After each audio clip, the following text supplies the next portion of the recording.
Carta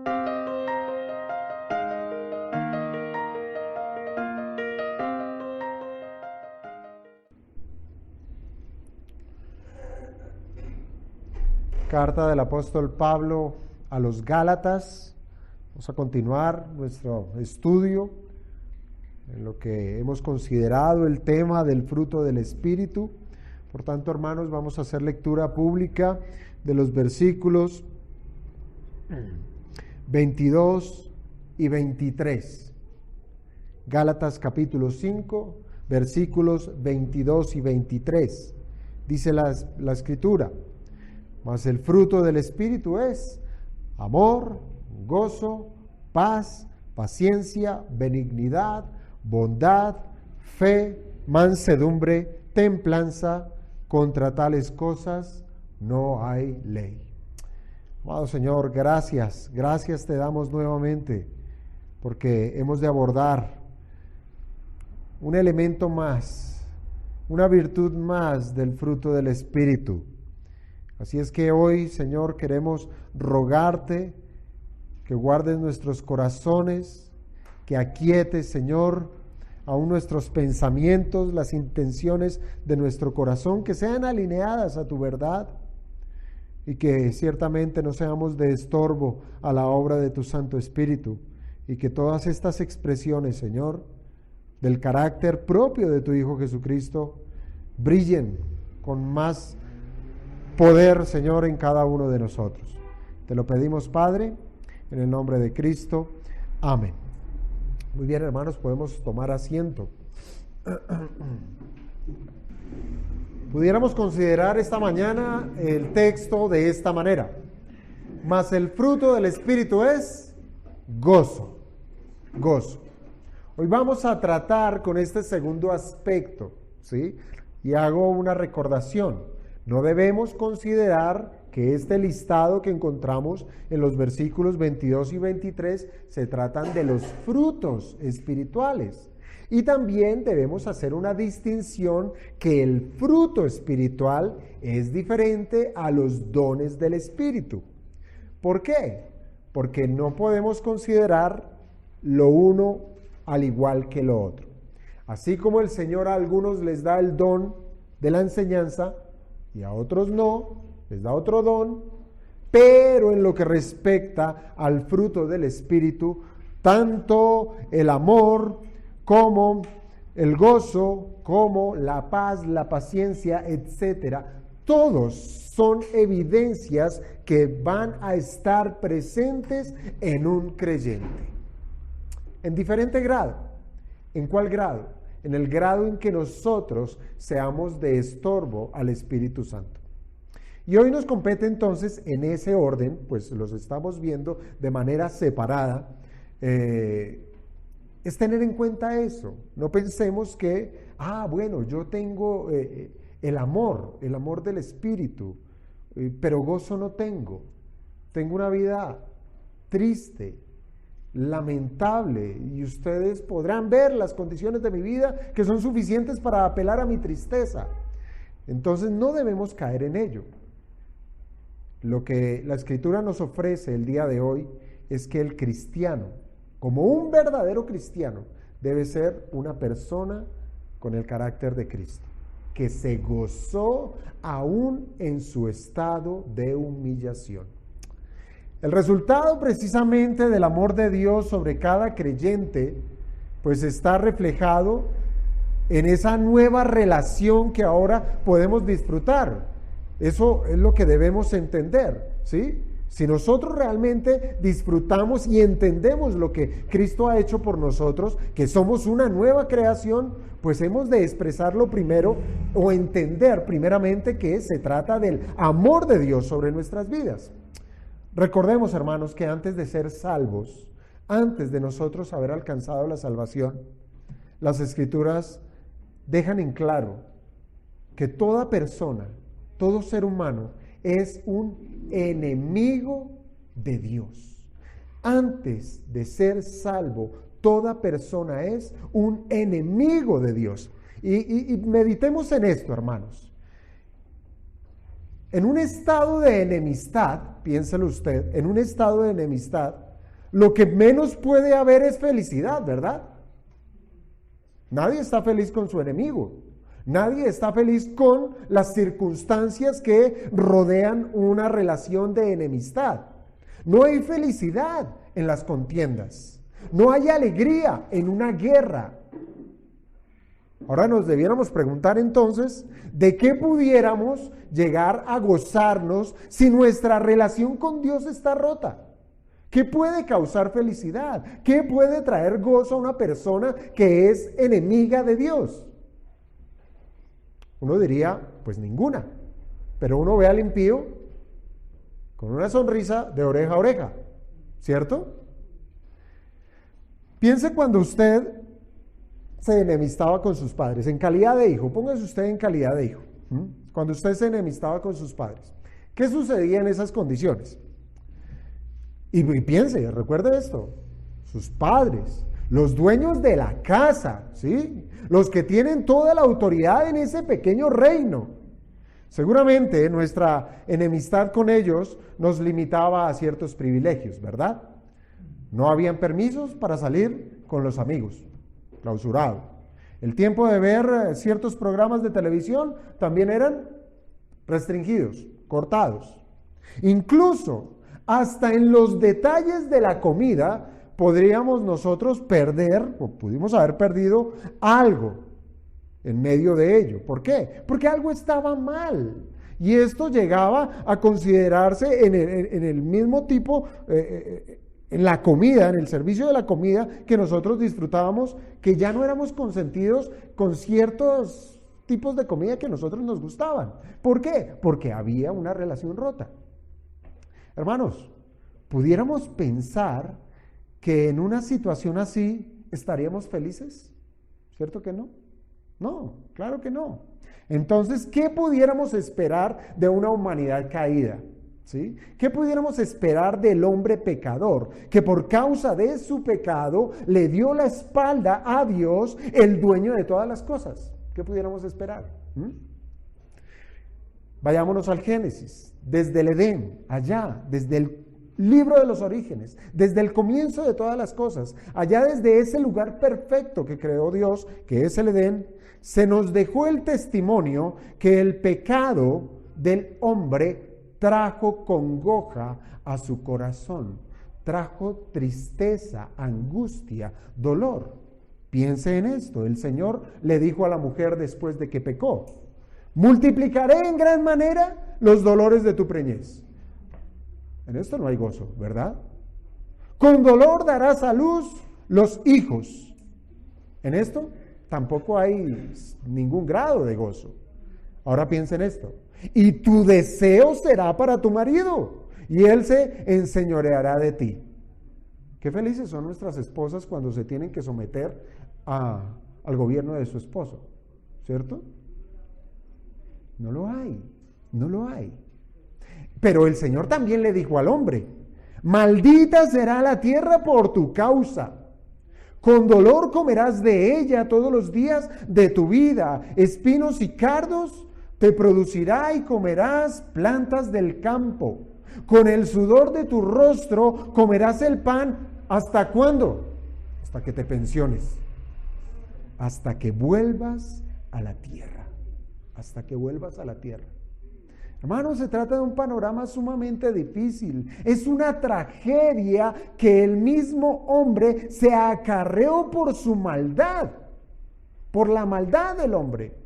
Pero aún en medio de estas maldiciones, el Señor también trajo el consuelo de una futura victoria. ¿Sí? ¿Cuál victoria? Esa victoria de la simiente de la mujer, que es Cristo. ¿Sí? ¿Sobre quién? Sobre Satanás, el enemigo de Dios y el enemigo de los hombres, el diablo. Ahora yo le pregunto, una victoria, ¿qué puede traer? Cuando nosotros tenemos una victoria, ¿qué puede traer en medio de nosotros? Gozo, ¿cierto? Alegría. Ahora, este regocijo que podemos sentir en la victoria, o que podemos percibir o expresar, o vivir, evidenciar, ese regocijo es el segundo aspecto del fruto del Espíritu que nos presenta aquí el apóstol Pablo, el gozo. Y esto se trata, hermanos, se trata del deseo, el gozo, se trata del deseo que tiene el Espíritu Santo en reproducirlo en cada uno de los hijos de Dios para que seamos como Cristo. Eso es el gozo.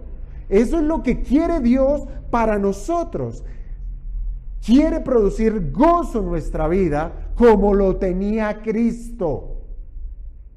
Y para esto, hermanos, la Biblia nos ha de mostrar que si Cristo, en su estado de humillación, aquí en esta tierra, haciéndose hombre, haciéndose siervo, Él se regocijó, pues hermanos, también nosotros podemos hacerlo por la acción del Espíritu Santo. A eso es a lo que vamos a llegar. Y en esto debiéramos estar reflexionando, hermanos. En eso debiéramos estar meditando, pensando que aún en la nueva condición que tenemos como cristianos, la condición de ser salvos, que al no ser ya considerados enemigos de Dios, aún vivimos en un mundo caído. ¿Por consecuencia de qué? ¿De que Dios es malo? ¿De que Dios deterioró todo para causarnos dolor? No, ya lo expresamos desde el Génesis, que vivimos en un mundo caído por consecuencia de nuestro pecado, por consecuencia de ese pecado original. Todavía esos elementos de maldición están presentes y bajo ese sometimiento de dificultad estamos nosotros, la iglesia. Ya no como enemigos de Dios, pero sí sujetos a toda esta decadencia de un mundo que fue corrompido por el pecado. Entonces, hermanos, también nosotros pudiéramos llegar a preguntarnos, ¿es posible mantener un buen ánimo en medio de las tribulaciones? ¿Uno puede tener un buen ánimo en medio de las congojas que como creyentes podemos experimentar? Porque es evidente, hermanos. Nosotros creemos plenamente a la luz de la Escritura que la iglesia del Señor sufrirá en esta tierra. No solo futuro, sino que sufre y ha sufrido. Entonces, ¿podemos disfrutar, podemos tener algo de buen ánimo en medio de tanto dolor que pudiéramos vivir aquí en este mundo?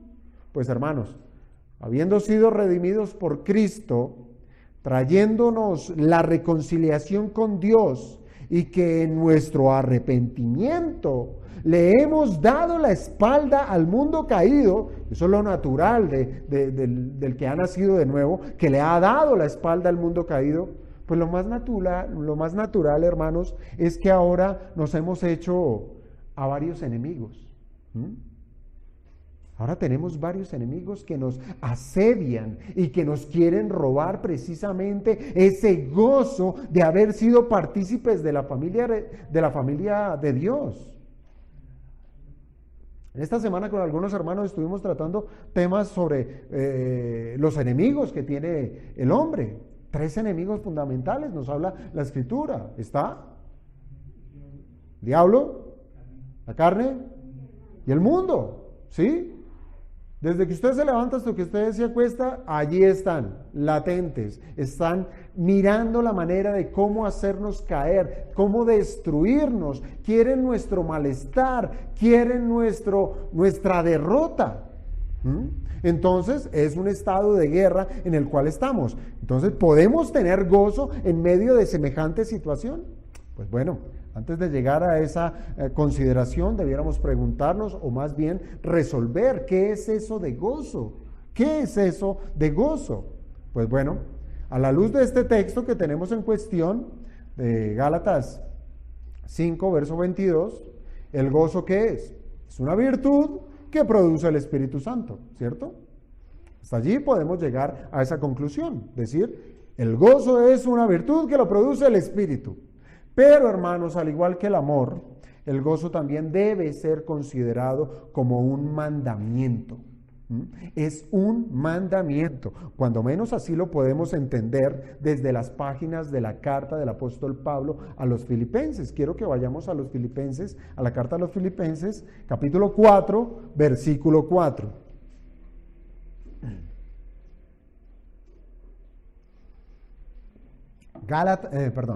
Filipenses 4, versículo 4. Allí podemos leer. Miren lo que dice el apóstol Pablo. Regocijaos en el Señor siempre. Ojo, regocijaos en el Señor siempre.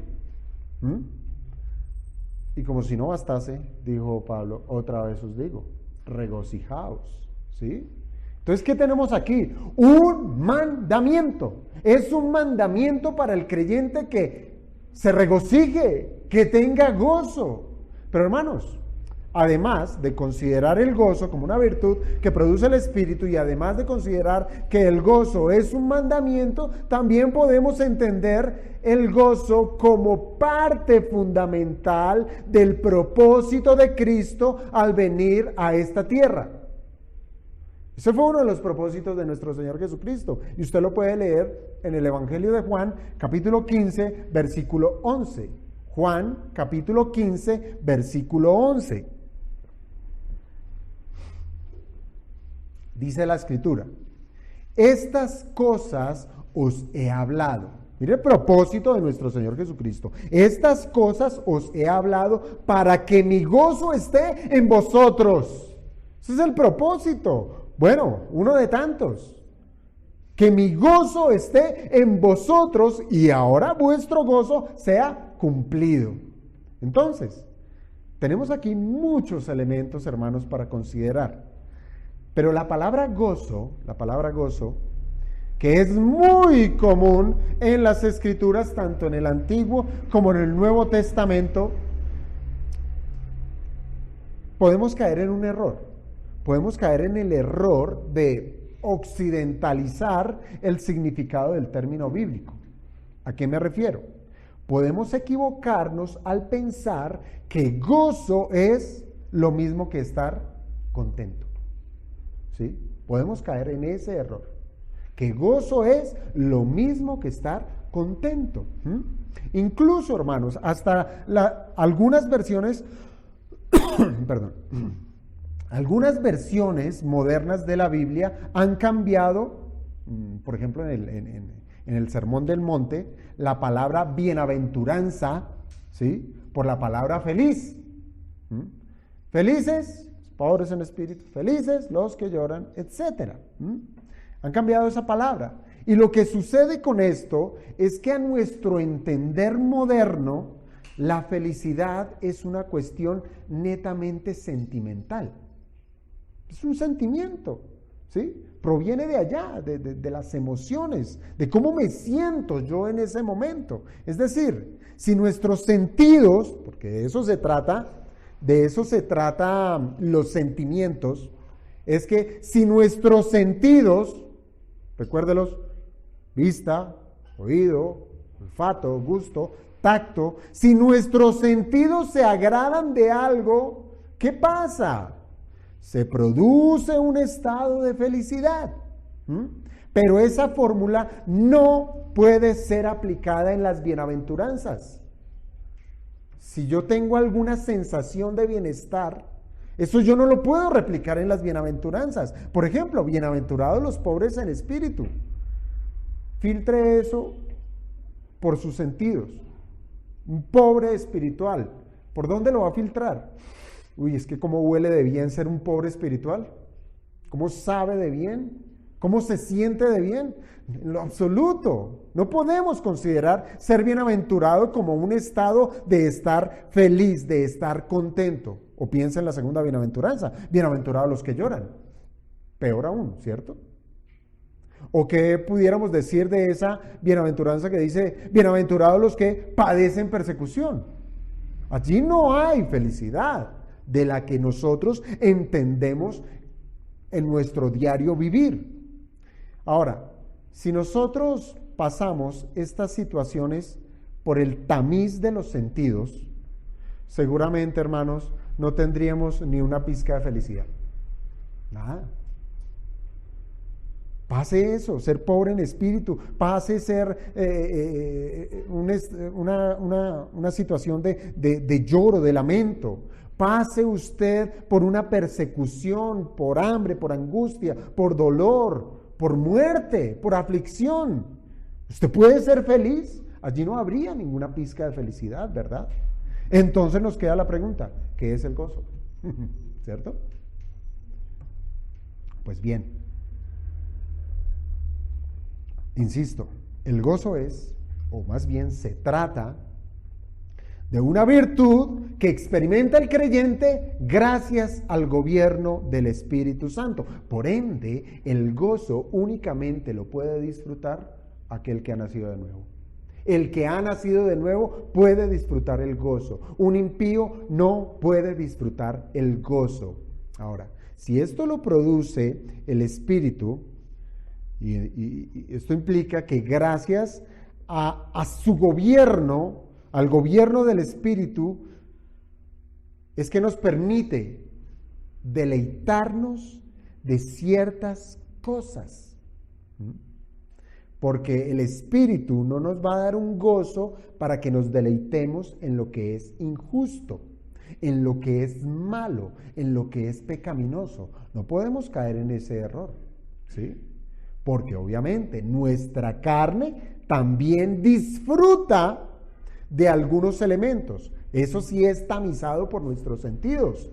Cualquier pecado pasa por nuestros sentidos y lo disfrutamos, pero eso no podemos considerarlo que se trata del gozo del Espíritu. ¿Por qué? Porque el elemento del gozo tiene un fin, tiene una base donde se sienta, tiene un elemento donde nosotros realmente nos deleitamos. Y lo que hace el Espíritu es producir un gozo que se deleita, que le permite al creyente deleitarse solamente en Dios.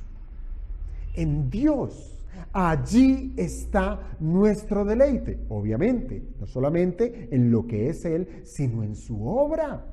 Nos deleitamos en Dios y en su obra. Por ejemplo, vaya usted al Salmo 43. Salmo 43 al versículo 4. Salmo 43, versículo 4. Mire lo que dice aquí el salmista. Entraré al altar de Dios, al Dios de mi alegría y de mi gozo, y te alabaré con arpa, oh Dios, Dios mío. Hermanos,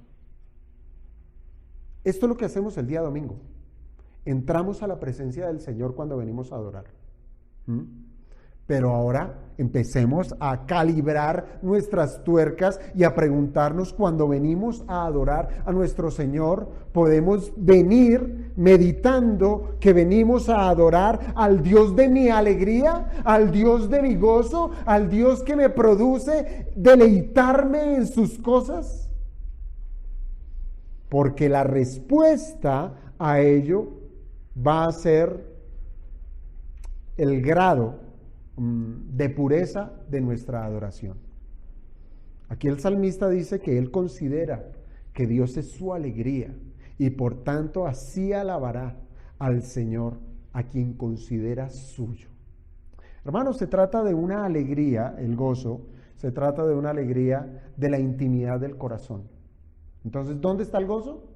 Aquí, en el ser interior, en lo que el Señor ha transformado, en la nueva creación, en la intimidad del corazón, que sin importar, óigame bien a esto, sin importar las circunstancias que le aquejaban aquí, en este caso al salmista, su disposición era ¿qué?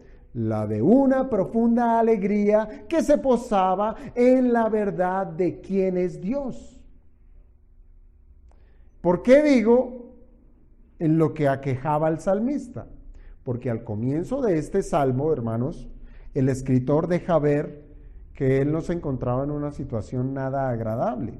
Por el contrario, él dice que él se encontraba en una situación de asedio de parte de sus enemigos. Sus enemigos lo estaban persiguiendo. Y aunque su vida estaba corriendo peligro, cosa que para cualquiera pudiera entristecer, lo que el Espíritu produjo fue una exclamación de la virtud del gozo.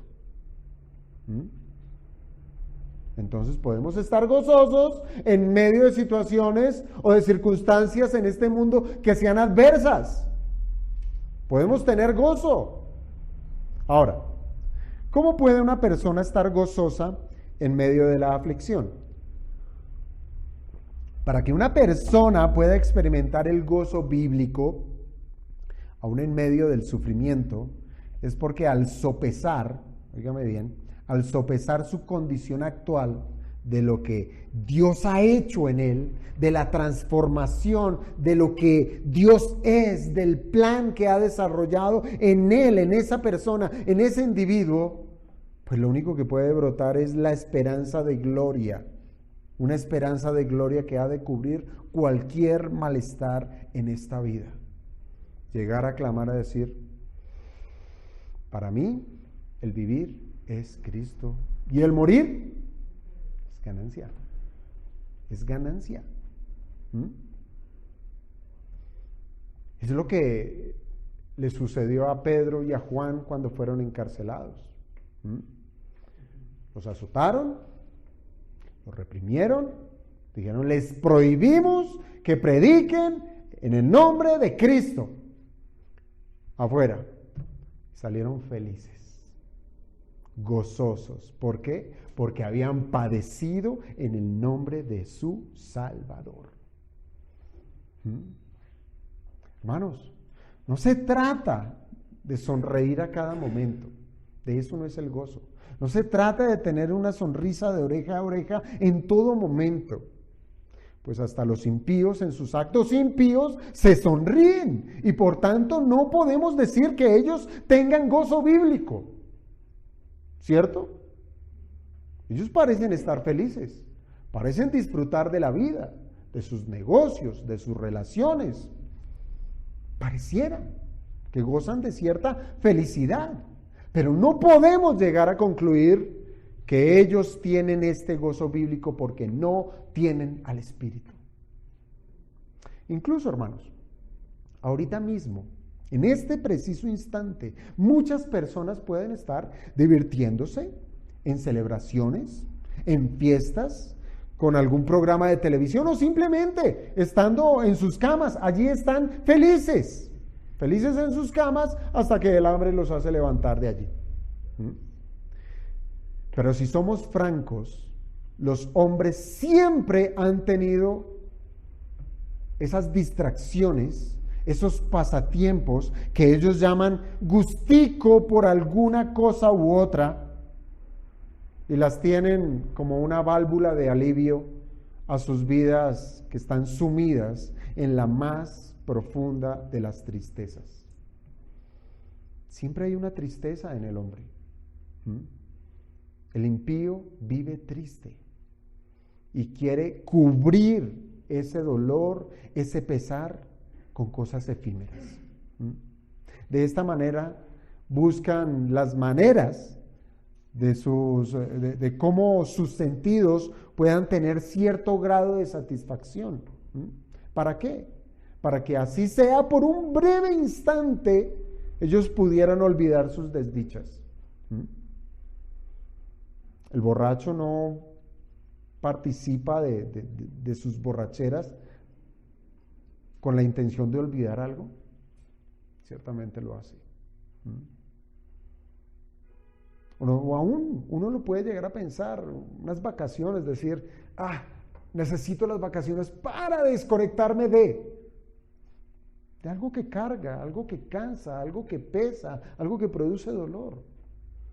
Esa es lo natural en el hombre, pero en el impío esto cobra un grado mayor, y es querer cubrir tanto dolor con cosas que son efímeras y que solamente pueden producir un breve instante de dicha para sus tristezas. Pero aquí lo que encontrábamos con este salmista, en su persecución, él no tuvo esa misma intención. ¿Sí? Él pudo haber dicho, me persiguen, voy a esconderme, voy a irme para otro país, voy a buscar aliados, voy a buscar la manera de cómo eliminar a mi enemigo. No estuvo en nada de ello en sus planes, sino que en su plan él estuvo buscar a Dios, ¿sí? Buscar a Dios. Aunque aún en ello pudiéramos caer en la tentación, hermanos, de considerar de buscar a Dios en medio de la aflicción, precisamente para olvidarnos de nuestra aflicción por un momento. Podemos caer en ese mal, de buscar a Dios como si se tratara de un pañito de agua tibia, que cuando el individuo se siente mejor, cuando ya las cosas empiezan a funcionar, ya no te necesito, Dios. ¿Cierto? Así somos nosotros. En las malas necesito a Dios, pero ya cuando estoy bien, no te necesito. Me solucionaste, muchas gracias, permiso, tengo cosas que hacer. Lo desechan, pues ya no lo necesitan. Pero el salmista no hizo eso. El salmista no consideró eso. Más bien el salmista en su dolor, él mantenía una confianza en el soberano. Una confianza que le permitía gozarse en Dios y en su obra. Esto es porque le conocía, porque tenía una relación con el Todopoderoso, sabía quién era Dios. Y eso debiéramos cuestionarnos, hermanos, porque muchas veces de pronto parece eso, llegamos a un estado de religiosidad que el domingo se nos convierte en eso, en religiosidad. Toca ir el domingo, ¿sí? Toca ir el domingo. Y esto lo he dicho varias veces. Toca ir el domingo porque no salió otra cosa. Porque si sale otra cosa, pues vámonos para otra cosa. Y no participamos de la reunión del domingo. Porque no conocemos a Dios. O porque no estamos interesados de saber lo que hizo Dios por nosotros. Porque no creemos que Dios nos creó con el propósito de traerle gloria y honra a su nombre en todo momento, en todo instante. Creemos que Dios nos salvó es para dejarnos libres de hacer lo que nosotros querramos. No le conocemos, no conocemos su palabra. Y por tanto debiéramos conocerle. Así es que debiéramos conocer el gozo de Dios por medio de la expresión majestuosa del gozo en la persona de nuestro Señor Jesucristo. Por tanto, el gozo de Cristo llega a ser un ejemplo a seguir para todo cristiano. Retomemos las palabras de Cristo cuando Él dijo en Juan 15:11. Juan 15:11, ¿qué dijo Él? Estas cosas os he hablado para que mi gozo esté en vosotros y vuestro gozo sea cumplido, ¿verdad? Juan 15:11.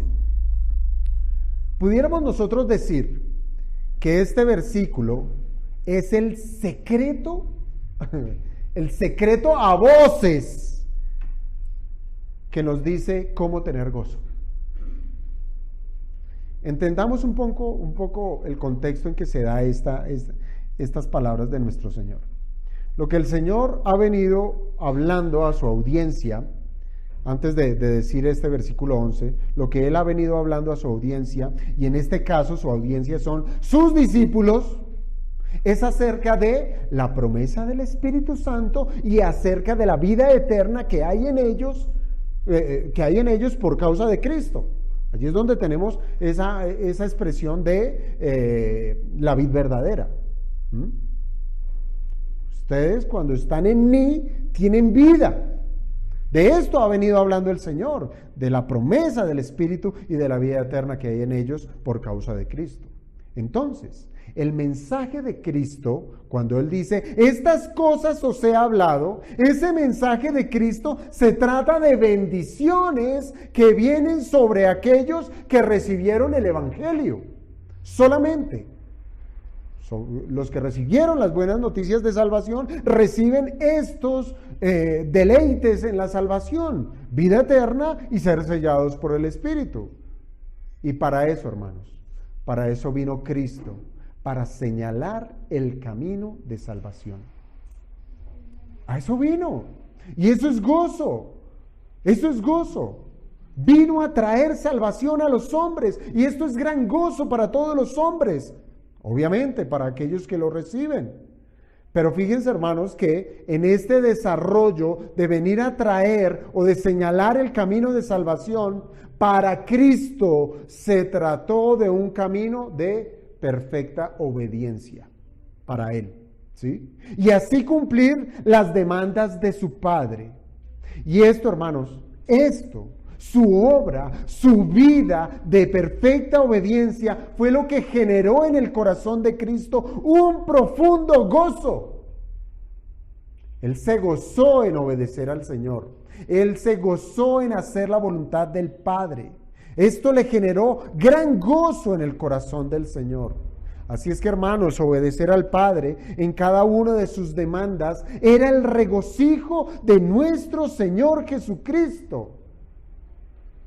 Y ese mismo gozo era es el que quiere el Señor que los salvos puedan gustar. Un gozo que podía ser replicado en quienes recibieron vida eterna, en quienes recibieron el don del Espíritu, el cual es gozarse en la obediencia de la voluntad del Señor. Aquí ya cambian las perspectivas, ¿verdad? Ya no es gozarme de, ay, qué chévere, deme, recibí. No, gócese como se gozó Cristo. Gócese en la obediencia del Señor. Para nuestro Señor, óigame bien, para nuestro Señor Jesucristo, la relación con el Padre y la satisfacción del deber cumplido le mantenía en un estado de regocijo. El Señor sabía que el plan del Padre era perfecto, por tanto hay gozo, que aunque tuviera que pasar por el suplicio de la cruz y de todos los dolores previos en su vida por causa del plan de redención, hermanos, había una felicidad que le embargaba, ya que de por sí era tal la confianza que él tenía en la obra de Dios, en la obra del Padre, que sabía que a todos los elegidos los iba a redimir. Gozo. Y después de esto, ¿qué puede haber, hermanos? Después de esto, recibiría todo el honor, nuestro Señor Jesucristo, recibiría todo el honor al sentarse a la diestra de Dios Padre. De principio a fin, la vida del Señor estaba bañada por el gozo de hacer la voluntad del Padre. Este es el verdadero gozo. Este es. Cuando nosotros miramos los tesoros celestiales, es decir, cuando miramos a Cristo y a su gloria, allí hay gozo. Allí lo hay. Cuando tenemos vidas confiadas en nuestro Señor y lo que Él logró a favor nuestro, allí hay gozo. Aquello que era imposible para nosotros los hombres, la salvación, y que además de esto se nos tiene reservado un lugar a la diestra de nuestro Cristo, allí hay gozo. Bien dijo el Señor, vendré otra vez y os tomaré a mí mismo para que donde yo estoy, vosotros también estéis. En estas palabras es donde nosotros nos regocijamos. Palabras como estas, hermanos, no pueden pasar desapercibidas. No pueden. Son nuestra esperanza de gloria. Se trata de nuestro bien supremo que, comparado con cualquier aflicción que pudiéramos vivir bajo este sol, se desvanece.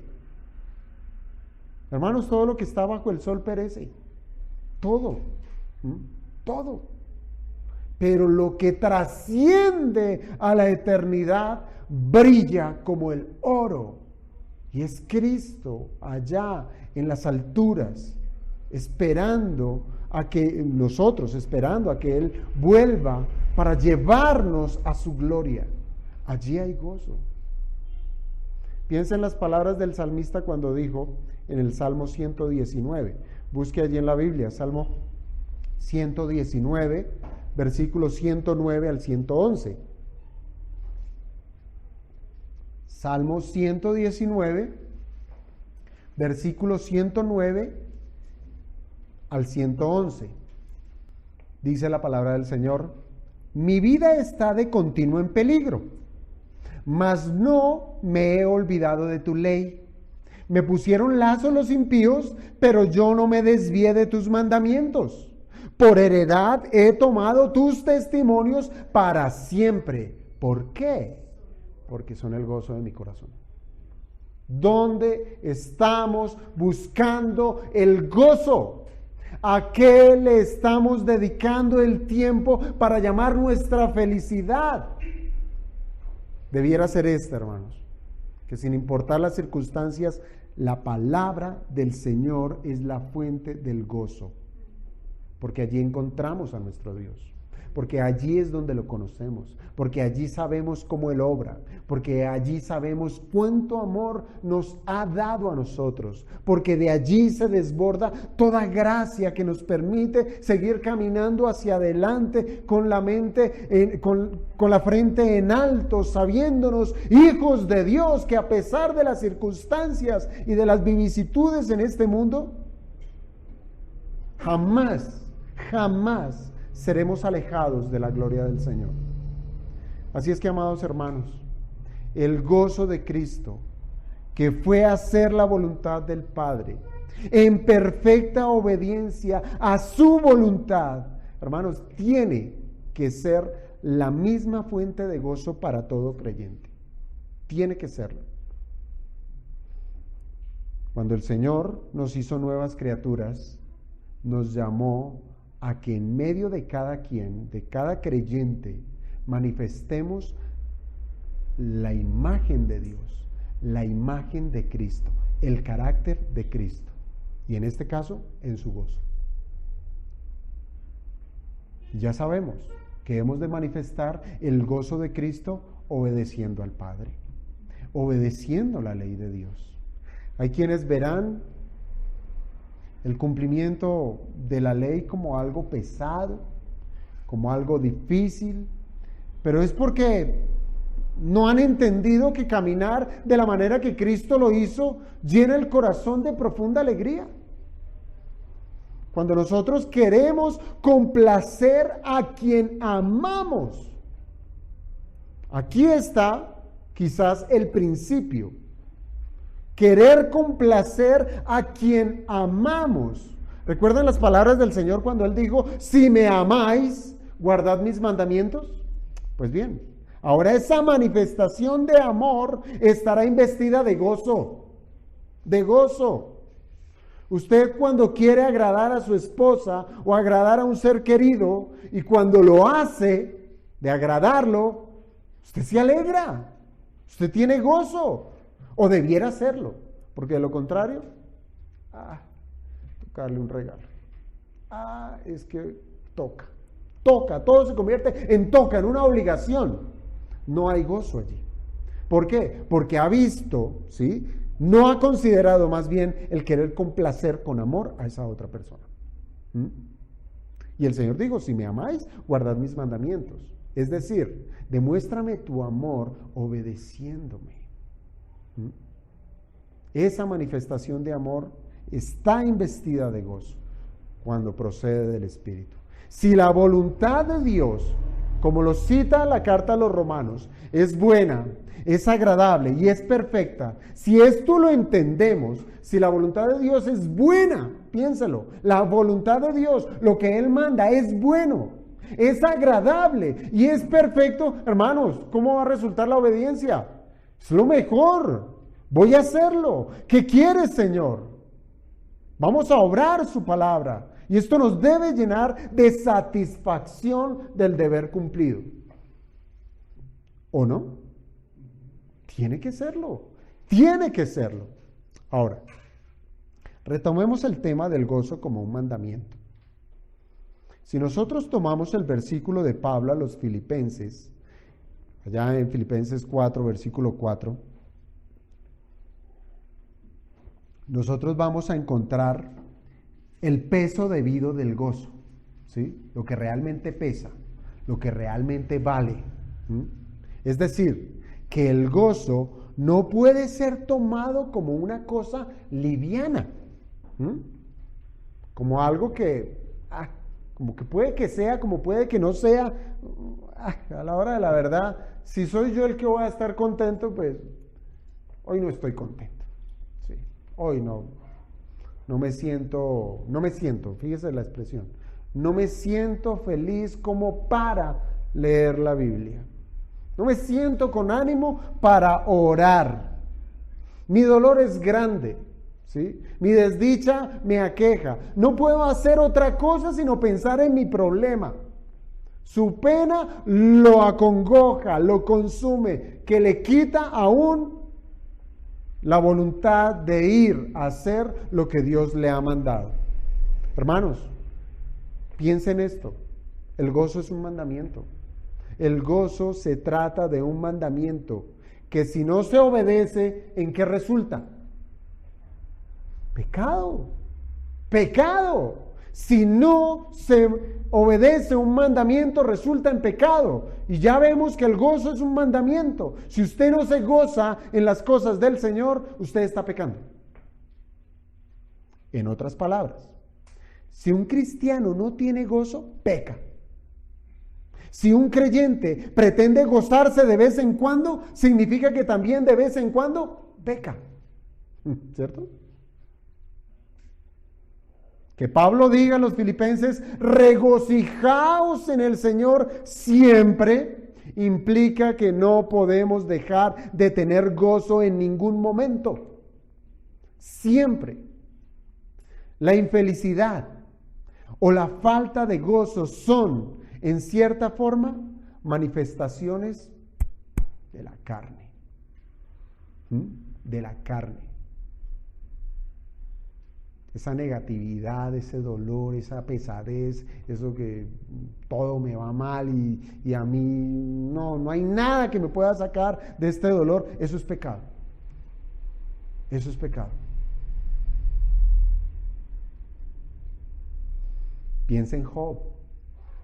Piense en el poderoso Elías.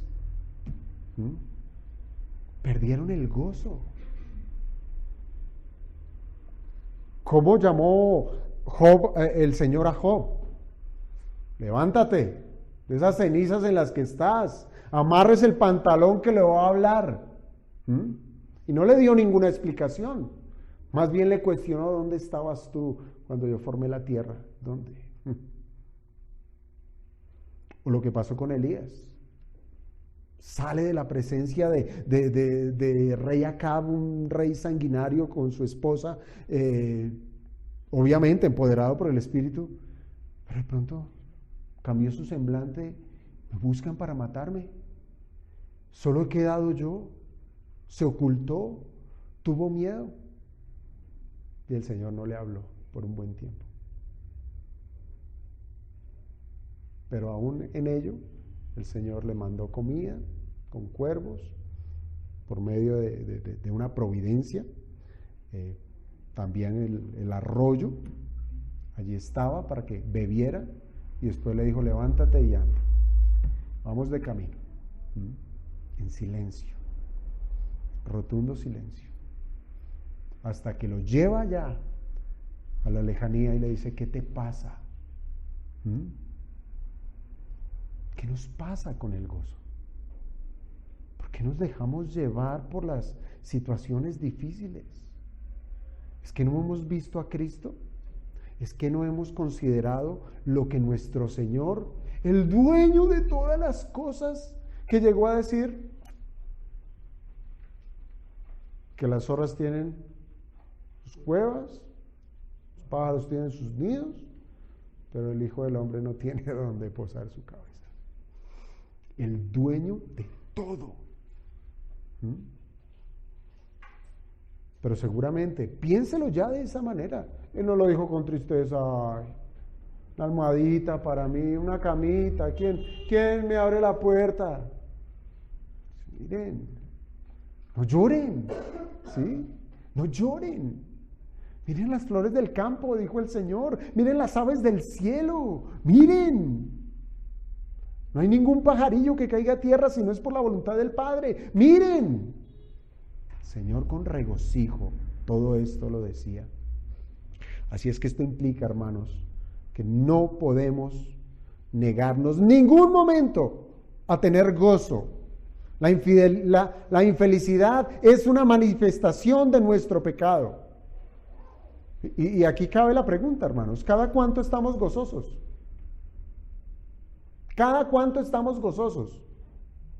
La respuesta nos dirá qué tanto pecamos por desobedientes, ¿cierto? Hermanos, no hay excusa para no hacerlo. Hay quien dirá que su aflicción es tal que no hay motivo como para tener esperanza. Y muchas veces las circunstancias difíciles han llevado a personas a dejar de congregarse. Ya no buscan de Dios, ya no oran, ya no leen la palabra. Pareciera que su dolor les pudo más. Pero déjenme decirles que la carta de Pablo a los filipenses fue escrita también en unas circunstancias muy difíciles, muy difíciles. Pablo escribió esta carta desde la prisión, pero no como desde la última vez que él estuvo preso. Pareciera ser que cuando él estuvo en Roma, él tenía casa por cárcel. Pero en esta condición, cuando escribió a los filipenses, esa no era. Esa no era. Estaba en una condición muy deplorable. Y no fue la única carta que escribió el apóstol Pablo desde la prisión. Así es que estar en una cárcel, piensa en esto, el estar en una cárcel para un creyente del talante de Pablo lo dejaba bajo una expectativa de muerte. Siempre la muerte estaba respirando en su nuca. Siempre cuando un cristiano era apresado, la muerte era lo primero que estaba allí en la expectativa. O sea, Pablo estaba asediado de la misma muerte. Cada prisión, con sus cadenas, con sus grilletes, eran un manifiesto que su vida estaba en un peligro inminente. Y así lo fue con la mayoría de los apóstoles.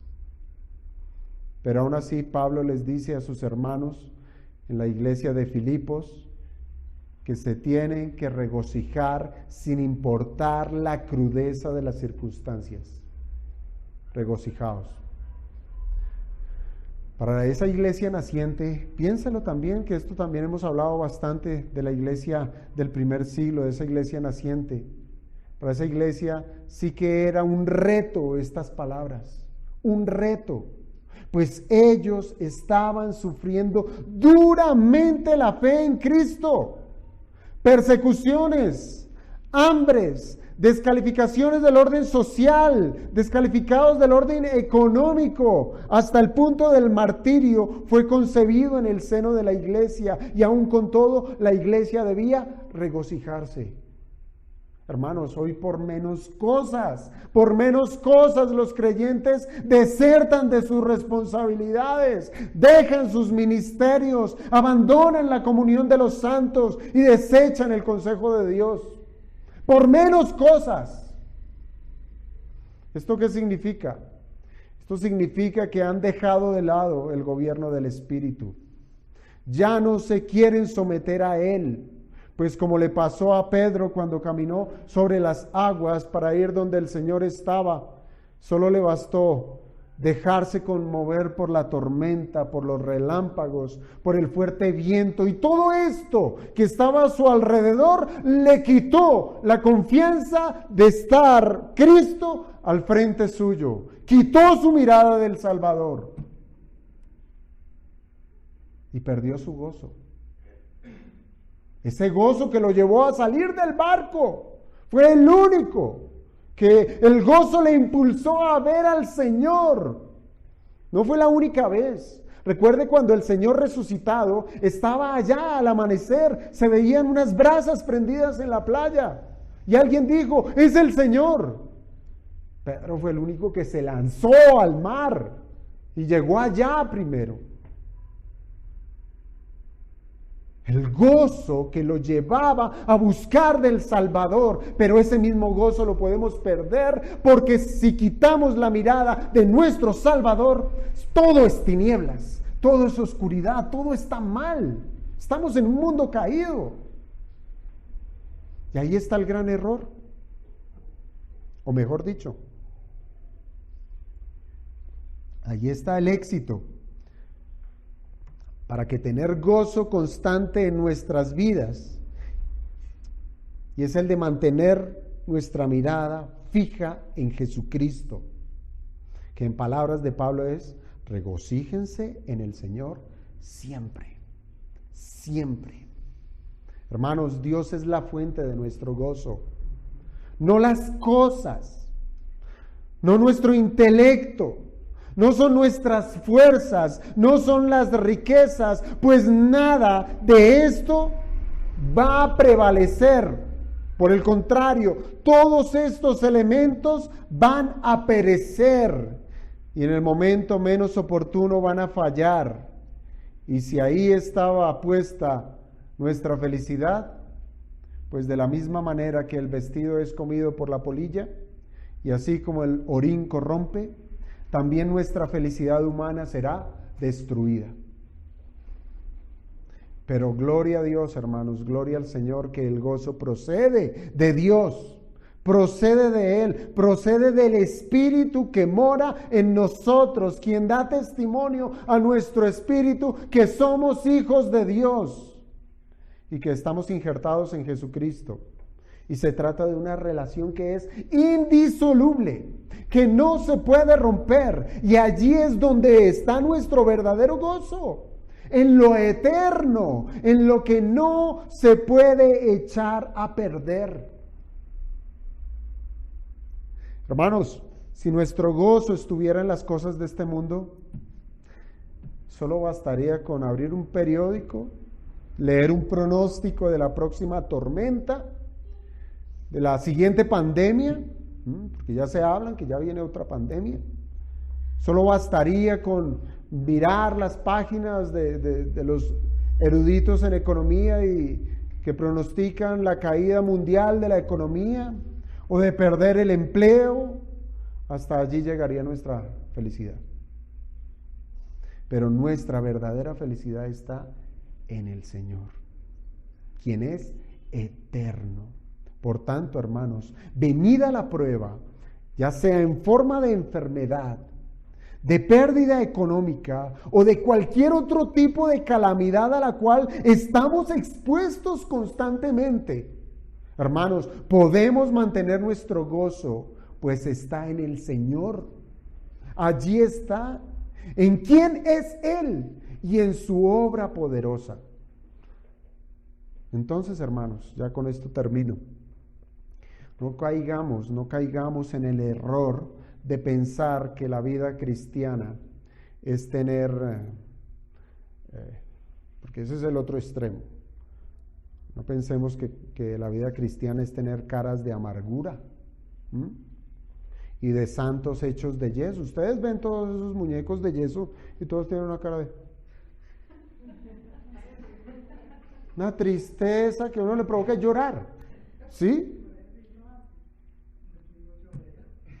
Porque apunta ¿a qué? A nuestros sentidos, ¿cierto? Entonces nos llenamos de tristeza y así no debe ser el cristiano. Que entre más tristeza un cristiano pudiera hacer notar a los demás, no piense que está manifestando mayor piedad. No. Esa era la actitud propia de los fariseos, ¿verdad? Cuando ellos ayunaban, dice la Escritura, pero tú, dijo el Señor, pero tú cuando ayunes, unge tu cabeza, ¿sí? Unge tu cabeza y lava tu rostro cuando ayunes. Que no ponga, porque los fariseos, ¿qué hacían? Ellos se maquillaban, ponían caras de... y para que todos dijeran, ay, pobre, mire, el fariseo está ayunando, no ha comido. ¿Quién sabe cuánto tiempo llevará? El Señor dice, no, unge tu cabeza, lava tu rostro. Además, hermanos, como creyentes, no estamos libres de tener días malos, ¿sí? Porque esa es la otra cosa que nos han vendido o que quieren vender, que el cristiano todo le va bien. ¿Usted es cristiano? Está vacunado contra las cosas malas. Todo te va bien, ¿sí? Estás blindado contra todos esos elementos de que te vaya mal. No va a haber ni hambre en tu casa, no va a haber necesidad. Pacta y verás, te vas a recibir, ¿sí? Pacta, hermano. Nosotros no estamos libres de días malos, ningún creyente. Pero hay veces somos también como tan egoístas que Ay, soy solo yo el que estoy viviendo los días malos. Sí, pobrecito yo, ¿sí? Hermanos, todos los creyentes tenemos días malos. El Señor dijo, basta cada día su propio mal. Todos los días están marcados con mal. ¿Por qué? Volvemos. Este mundo está caído. Este mundo está sufriendo la consecuencia del pecado original. Pero aún con esto, hermanos, aún así son males propios, como les digo, de los días en esta tierra. Y como cristianos, nuestra esperanza no está en esta tierra, ¿sí? ¿Está en dónde? En lo alto. Por eso Abraham, dice el libro de Hebreos, que él no estaba esperando cuando llegó a la tierra prometida, cuando llegó a Canaán, él no dijo, ¡wuhu! Cumplida mi gloria, ¿sí? Llegué. No, él estaba esperando una ciudad cuyo arquitecto es Dios. Estaba mirando hacia adelante. Él estaba mirando a la eternidad. Estaba mirando a los cielos nuevos y tierra nueva. Por tanto, nuestra esperanza, ¿en dónde está? En lo alto. Está en Cristo, en quien nuestro gozo está cumplido. Lo dijo el Señor. En el año 1905,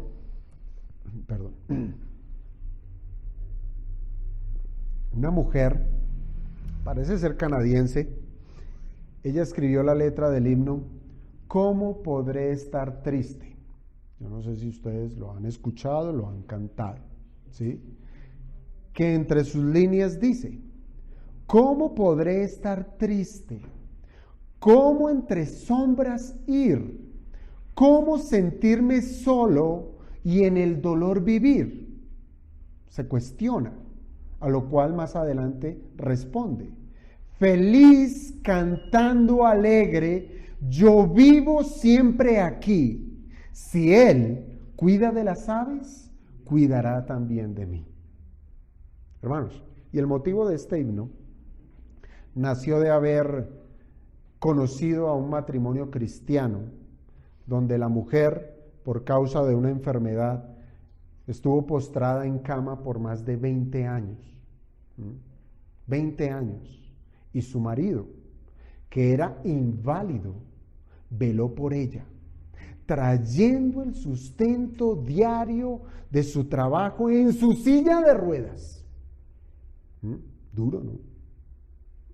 Y cuando le preguntaron a este esforzado esposo, ¿cuál es el secreto de su fe? El hombre respondió citando precisamente esa porción del Sermón del Monte, que Dios, Él tiene su vista puesta en las aves y sé que Él me mira también. Esto motivó a esta mujer a escribir este himno.